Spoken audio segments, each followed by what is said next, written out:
Yeah, and speaking of that as well, we do see RDU switch over to the Cobalt Spellkin Arcane Breath Mage list that he's going to be playing in this next game versus Seiko's Priest.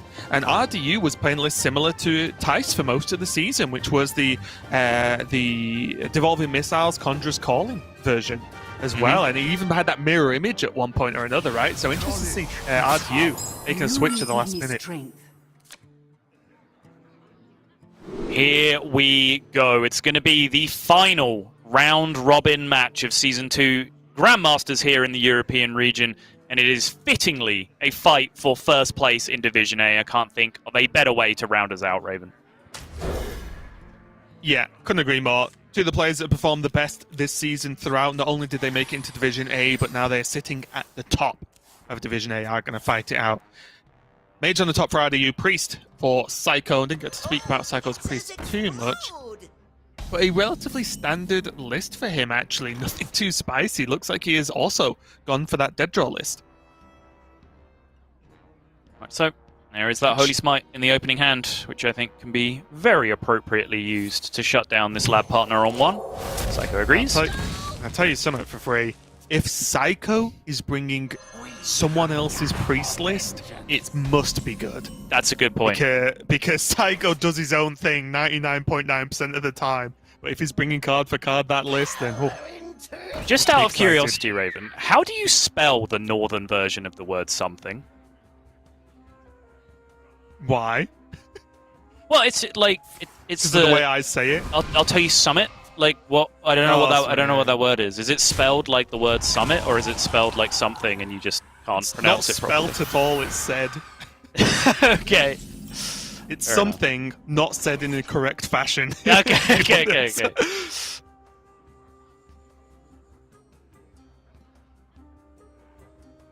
Imagine people thought it was me trying to say somewhat. That doesn't make sense. Lyric. Going to come down here for Seiko, and okay, going to go for that renew, often the case.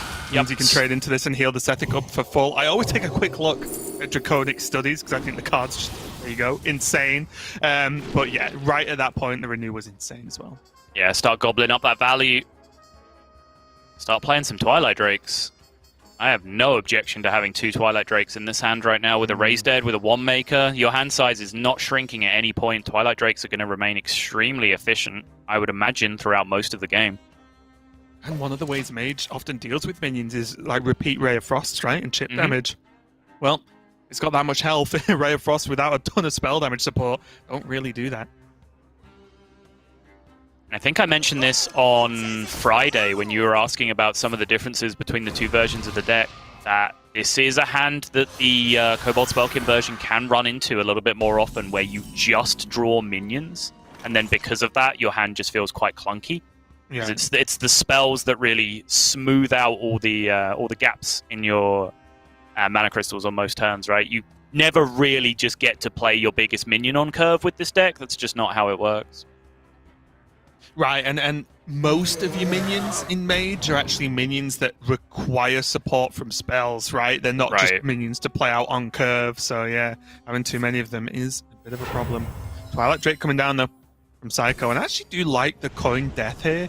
I think this is just clean, and although it makes his second Twilight Drake smaller, he still gets the return spell from the pain. And then it can follow up with Twilight Drake number 2, which, if you've already stuck one Twilight Drake, the second one doesn't quite need to be as big because you've already got one on the board. Right. RDU, I think, needs to start making something happen here. Can't afford to be behind for too much longer. Yeah, the Sethic is the problem, right? I think, if this board was just a 2-3 and a 4-8, I could fully get on board with being greedy with the Cobalt Spellkin there and just juicing up the Apprentice even more for the following turn, but eventually that Sethic has to die. You can't keep letting it get repeated value. Because the cards it generates just beat you. Like that's the problem, right? It's not like the throwaway cards you cannot worry about. They do just beat you if you let it happen. Now, no answer for a Sorcerer's Apprentice. Which is the point I wanted to raise about that aggressive use of the Shadower Pain on the previous turn. Something you've always got to look out for. Just generate one soul. What are you talking about? Mm-hmm. The renew on this Twilight Drake is so sick, though.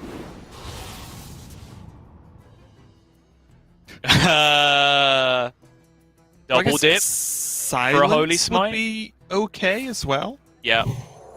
Silence, Holy Smite, Powered Shield can rebuy. Inner Fire for the Twilight Drake. Let's go. Powered Feast, Inner Fire. Oh. Ooh. Yo, that is one huge Twilight Drake if it ever gets to attack again, though, I can tell you that much. Yeah. So now you probably are looking for a Soul Mirror, just in terms of security. Yeah, sure. I like that. Just ticking boxes one by one for Seiko here. Look at the size. Look at the size of this Twilight Drake he gets to play. Well, there's a second Apprentice and an Evocation in the hand right now from RDU. Yikes. This is a hand. Favorite, not bad. Mm-hmm. Oh. Again. There's a second Apprentice and Evocation in the hand for RDU. Yeah, you literally just always go again here. Dump everything that costs 0 that's playable. So you can't play the other elemental allies. Rip the other Evocation. So is RDU looking for card draw here to get to these giants as a perfect outcome from the Evo? That's true. Maybe you are just supposed to Arcane Intellect this turn. Yeah.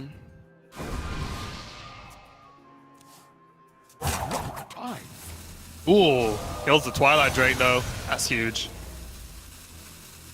Evocation. Oh. I think I like Fireball off this one. Yeah. Yeah. Makes sense. Yeah. We've seen what happens. You can have too many Evos. Yep. It is a thing, believe it or not. Yep.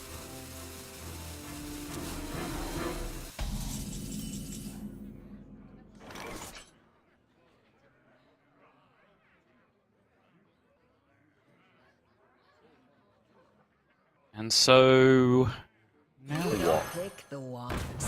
Starting to slip just a little bit. I think priority number 1 for Seiko is work out what this secret is. Fancies it's not entity, drops the Twilight Drake down. I say 4-10. And tells RDU he's got to go again if he wants to kill this minion. Or, more realistically, that we can see, potentially just go for lethal. Or at least push a ton of damage. Has anyone ever had any expectation of winning a game where they left Sorcerer's Apprentice up for 3 turns? I'm going to say no. Card draw for RDU. No giant, no. Yeah. Sure. As your Explorer? Yep.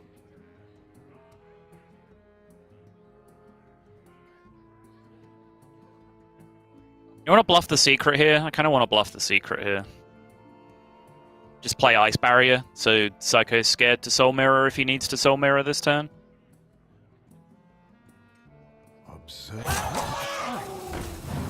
Yeah. Yeah. What if the Azure Explorer just kind of beats Soul Mirror anyway?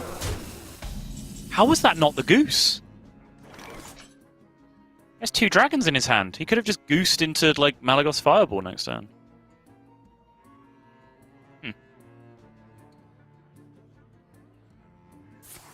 Wait, he could have goosed into Malagos Fireball? That's a confusing sentence to me.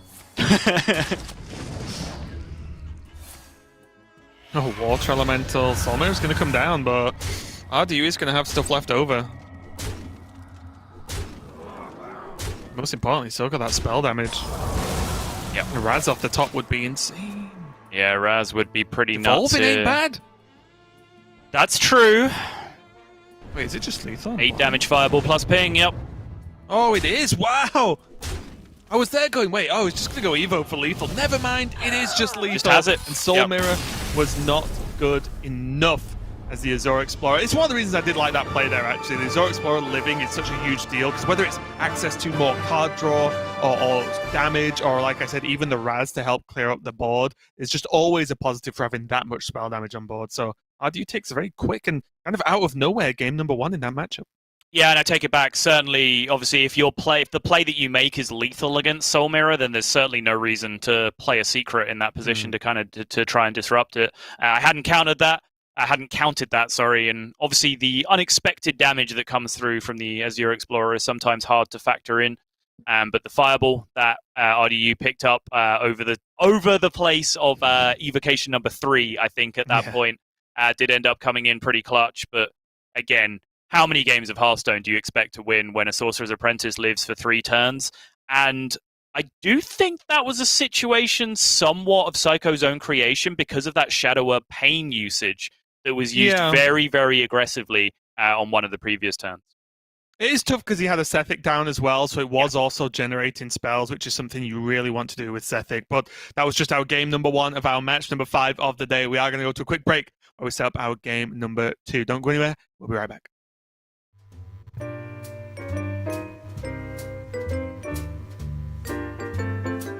Dumb compliment? Well, I'm very proud that I'm able to cook minute rice in 50 seconds. I can remember one from where I was back in high school. Somebody was trying to open a pen.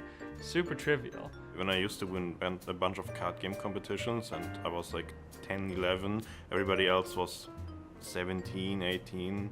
All the strong kids in the class tried to open that pen and none of them could get it done.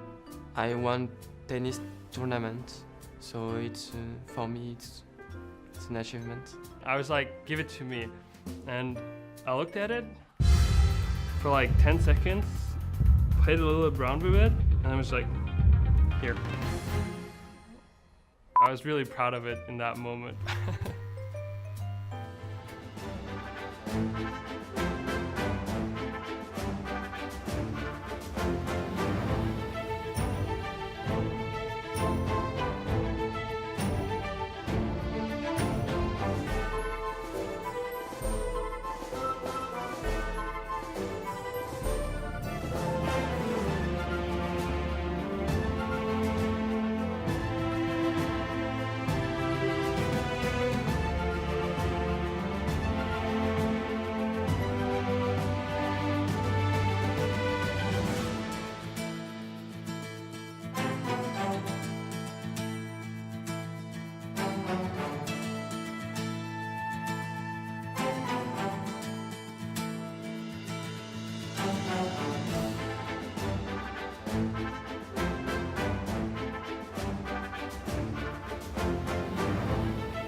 Welcome back, everyone, to our final match of the day here between RDU and Seiko. RDU just took a win with his Mage against Seiko's Priest. Managed to just burst him out with a nice play set up into Soul Mirror.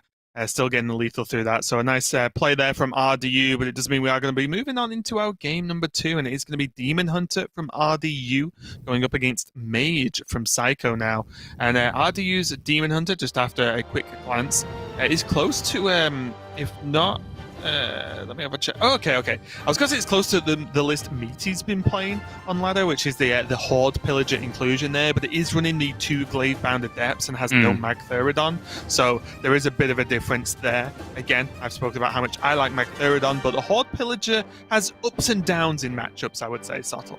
It does, I agree. It's not a card that I'm a huge fan of. I kind of talked before about the comparisons maybe even to a Wrathy Weaponsmith, which is a terrible card that's been available to be played in Warrior for quite some time. I think if Horde Pillager isn't specifically summoning back Wrench Caliber, it's a lot worse in a lot of situations, and it can end up clogging up your hand with multiple weapons over time, but certainly in some matchups where increased damage is much to your benefit, it can shine through, so I certainly understand including it in...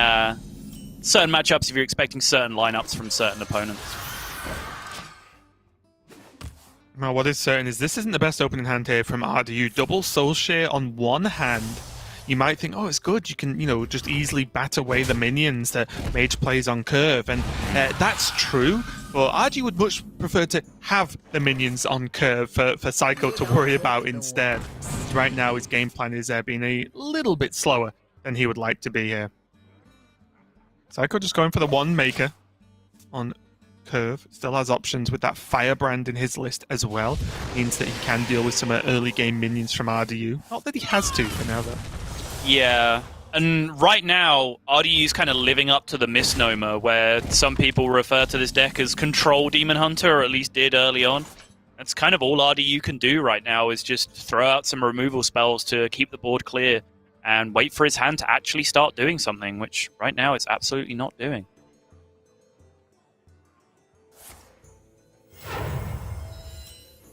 Ah, interesting. Okay, it's just going to go for the cram session.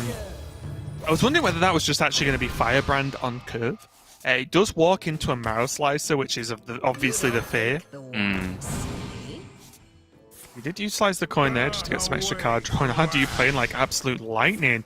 Mana Burn, and now the Consume Magic for the additional card draw to reduce the, remove the Solarian Prime from the option for Seiko. Awkward skull positioning now as well. Looks like he's going to have to dump a lot of mana from the left-hand side of his hand before he's able to get that thing active, but Soulshare should be playable on the following turn, you would expect. He can then play a Glaive-bound Adept turn on 6, so maybe he's not that far away from getting there. Yeah, the cards he has on the side there are very usable in the near future, right? So it's not the end of the world. Maybe Kane is the one you'd like to just not have to be involved with that, but it's still not the end of the world. It's going to be able to at least trade. Yeah, just in case you're going to get scammed by like a Lucent Bark or a Tyrion or something from a Conjurer's Calling, right? Hide behind your servants. I will still find you. Got to use the Twin Slice eventually, so you might as well use it now. Yep, shift its position from left of the skull to right of the skull. Need to allocate that 1 mana somewhere along your curve, so doing it there makes sense.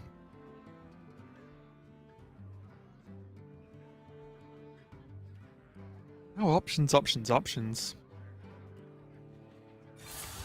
Could clean this up easily with Firebrand and Studies, but he could do this instead, which will actually get him a giant into that Frozen Cane, so that's a pretty huge deal. And now it's all on RDU whether he can deal with this giant or not, because the second he can't, he's just going to start taking so much damage, the game might end pretty soon. Yeah, it's a big deal, right? He's just short of being able to deal with it here as well.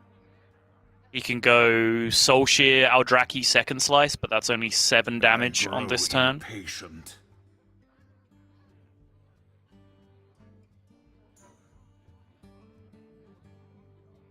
What if he just does all those things but goes face with the weapon? Or what if he actually just hero powers face and puts the Glaive Bound into the 8/8? I was considering that, yep, for sure. Demons, Because Seiko's only playing one Conjurer's Calling. He hasn't got any generated spells in hand, I believe. I've been keeping track. So... Oh, wait, did he use one from the One Maker? I can't remember now, honestly. But it's unlikely that there's going to be Conjurer's Calling, so it is potentially reasonable that he's going to be able to get this damage through. Or his damage is going to stick to the Giant, should I say. Yeah, I like this line.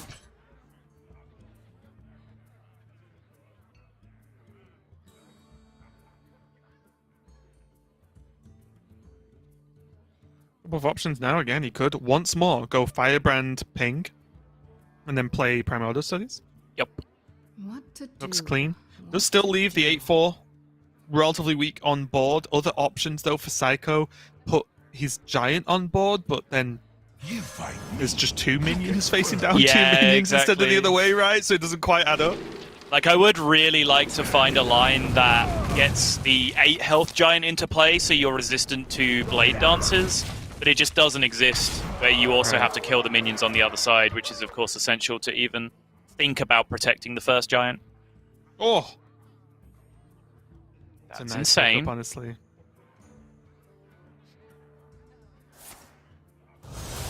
Looks like a pretty clean hero power Gladeband once again, and even though he can fit this second slice in, he won't want to because of those Eldraki Warblades in hand. He needs all the healing he can get after that fairly aggressive last couple of turns from Seiko, pushing a good chunk of damage. Yeah. And the aggression is key here because Seiko is creating so much pressure on RDU that dynamic I was talking about was like, okay, RDU needs to spend mana on Soulshear and Gladebound Adept and all of these cards to get that skull over to the left-hand side of the hand. He hasn't been able to occupy himself doing that because Seiko's just had so much pressure on him that RDU's just had to do the most efficient thing every turn to clear the board. Counter threads are actually pretty funny. Oh, Deathwing, right? I'm not even really joking. No, I know.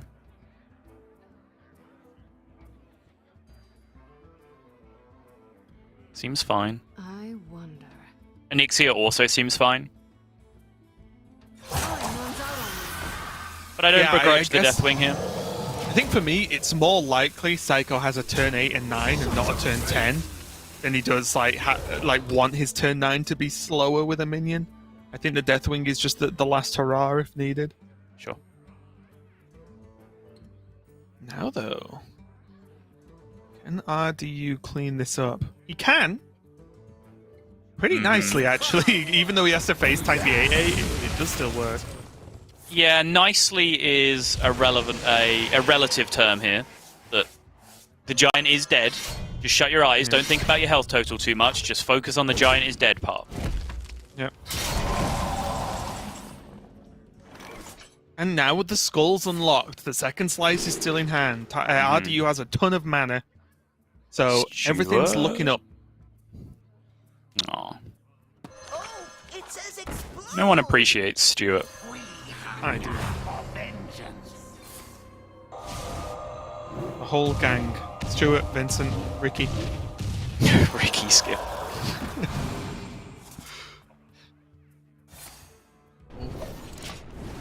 Like, not a bad pickup to have something more consistent to do next turn. Yep, you can fill your hand up nice and big for that Deathwing on the following turn. I like it. No, you draw 2 cards and play them all. Yeah. And then Deathwing, easy. Huge! Oh, whoa, whoa, Huge! Whoa, whoa, whoa! Insane. He has exactly 2 fragments remaining in his deck as well. And you just use the second slice, right? You take the extra heal over the loss of the hero power. I think that's fair. So, yeah. He does have another Eldraki in his deck.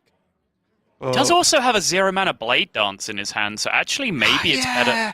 Like, 11's fine, isn't it? Or 12 is fine. Like, you're not going to die from an empty board at 12. I think you just hero power here, honestly. Alright, RDU disagrees. I think this is a really close decision, though. Yeah, because the Chaos Strike's there as well. Oh, it's really close.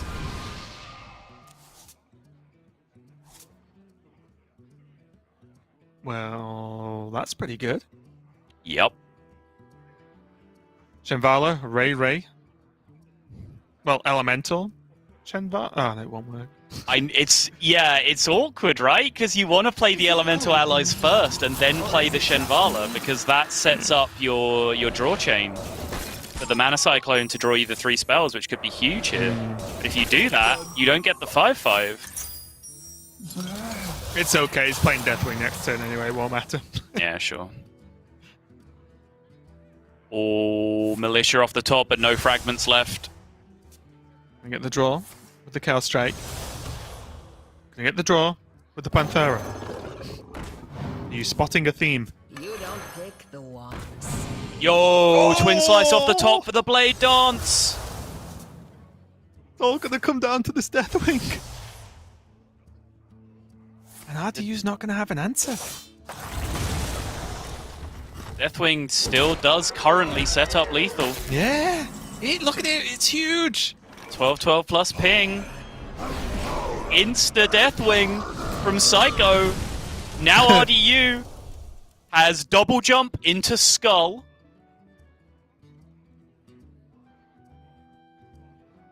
Does he ever Spirit Jailer first? Oh, that's a good point. It ups his chances. Yeah, I was Because thinking he can cast a normal Aldraki, right? Right. Well, no, he'll have 2 left no, if he he does it that jump. way. He has to double jump. Yeah, he can't. Oh, this is But- close. Yeah, but the only way he would hit a normal Aldraki is if he's drawn a Soul Fragment, right? Which is what he wants True, to do. which is good. So, Yeah, that's fine. Yeah. Yo! The RDU! lapidary! RDU, the literal god gamer! You cannot stop this man! Seiko can't believe it, and I don't even blame him. That was ridiculous. The perfect cards. Just the Warblades would have been good. But the lapidary... That's just gonna be game, and the shake of the head from Seiko, and I don't blame him. That was ridiculous. Unstoppable force of nature, Raven. A whirlwind of success and victory. That's what this man is. He cannot be stopped under any circumstances. Think you've outplayed him? Think you've got the Deathwing, 12 damage plus the ping for 13? No. The perfect skull outs every single time. Yeah, that was ridiculous. Even just the Aldraki, like I said, kept him safe, right? In a lot of circumstances. It means he wasn't dead to just Deathwing ping.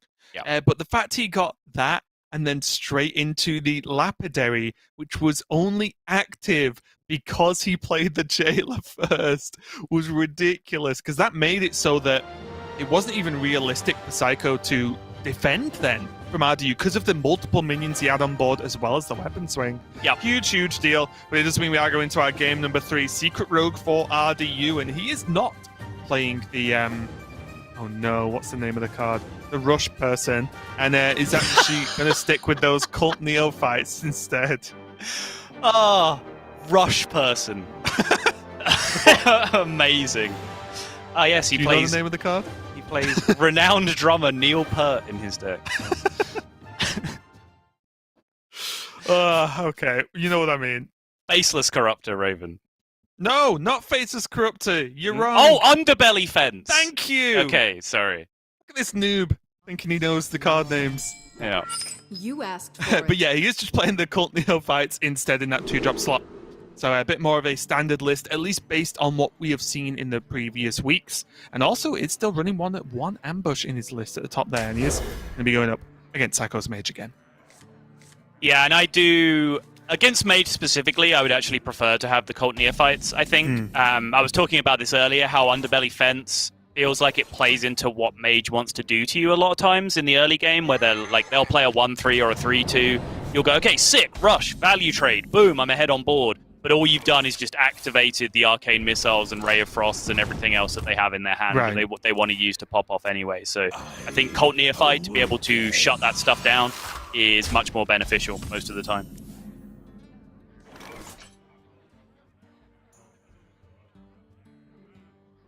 Oh, this 1-2 actually a bit of a pain for Seiko to deal with, honestly. I'm gonna go for ping, not go for the Firebrand / Spider Tank on curve. Does still have the option to do it with Rare Frost next turn, if the board continues to grow. Ooh, tough turn. Coin Miscreant Lackey is available, but that means that RDU is not going to be coining Jandis, which, especially when he had Coin Jandis Shadow Step available, seems like a bit of an issue for him. Yes, but let's wind back time to when a Shadow Word Pain was used on an apprentice. Yeah. Sorry, not used on an apprentice, so it lived. Mm-hmm. If he used Backstab instead this turn, which didn't look terrible, he wouldn't have as direct an answer to some of the key kill targets against Mage. So, although this does lock out this Jandis power turn that he could have made now, I still think it's okay. I do too. I certainly wouldn't have used the backstab, so the alternative is to do something that looks an awful lot like passing, and I certainly would have hated that. So Yep. Especially with what he got from his Faceless Lackey as well. Like just a casual 4-3. Yep. Vendetta, clean this up. Drop the Neophyte, drop the Spell Lackey, Jandis Shadow Step next turn. Well, is it Jandis Shadow Step next turn? Because I will put this forward. If this Neophyte lives, I think we saw this in APAC actually earlier today. That's true. It was the Jandis Shadow Step Neophyte play, That's which right. was very, very powerful. And I might misrecall this, but I think it actually made a much greater impact than just a Shadow Step on the Jandis. I like that play a lot. A very valid point. Adam Knives, by the way, very smart pickup here from RDU, in my opinion, expecting the Jandis to potentially come down on curve from his opponent. He's going to get paid out big for that now. Is he just going to counter Jandis instead? Okay. I mean, he has the tools, right? He has the damage. All right, sure. He can just punch through this if he wants to. He can either kill the 4-5 or not. Yo! Vincent, the boy! Yeah, I like this play a lot. This just locks out the response, or the expected response, to a turn this powerful. I like it. There is still the Raz on the other side, but currently no additional spell damage minion to go alongside it. That's not it. Oh, it's the wrong one drop. Would have been a huge pickup there if Seiko could have found the lab partner to go alongside this.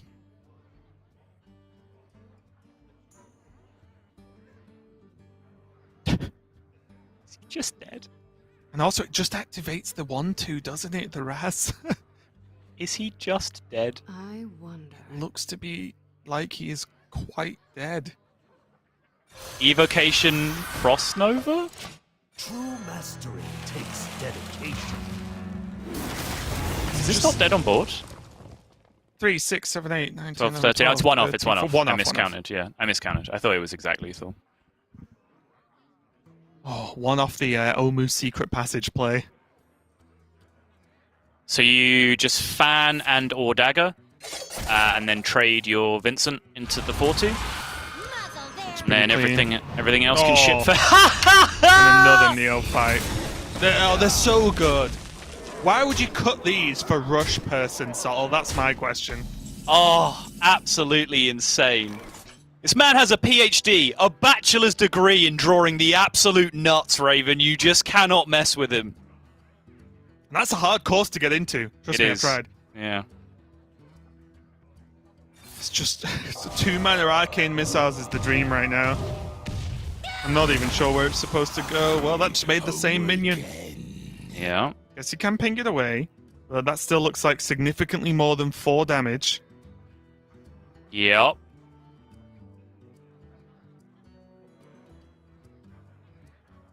RDU just has Omu Secret Passage next turn, by the way. Yeah.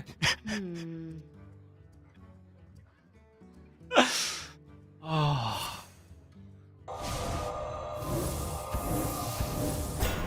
Depth charge?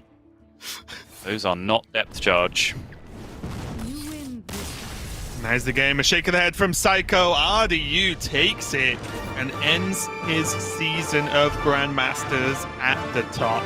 Looking fantastic there for him, and honestly, just a fantastic season overall. However much Sottle likes to half joke and half not that RDU is simply the best player in the world, he has definitely performed the best over the course of this season. And I think, especially looking at the beginnings of last season at least, we've seen a much more improved RDU this time round. Yeah, I think he's comfortable. I think he's happy. I think he's enjoying both disciplines of the game right now. I think he's really enjoying Battlegrounds and he's really enjoying Constructed. And I think that just makes life easy, right? Like, if you just really love getting up in the morning and going to work and your job is just doing something that you genuinely enjoy every minute that you do it, I think that does make things look easy for you, as they have done for RDU for the majority of this season. I think he's having a good time and he's reaping the benefits right now. And as much as, you know, I've kind of made a meme out of it and I'm overselling it and people are probably getting annoyed at this point, I do want to congratulate RDU on an incredibly successful season. He takes his throne, he takes the crown on the top of Division A. I think very, very fitting way to round out that season there, as we got to end on a high note as we were seeing who was going to finish in the #1 position in Division A. But outside of that, of course,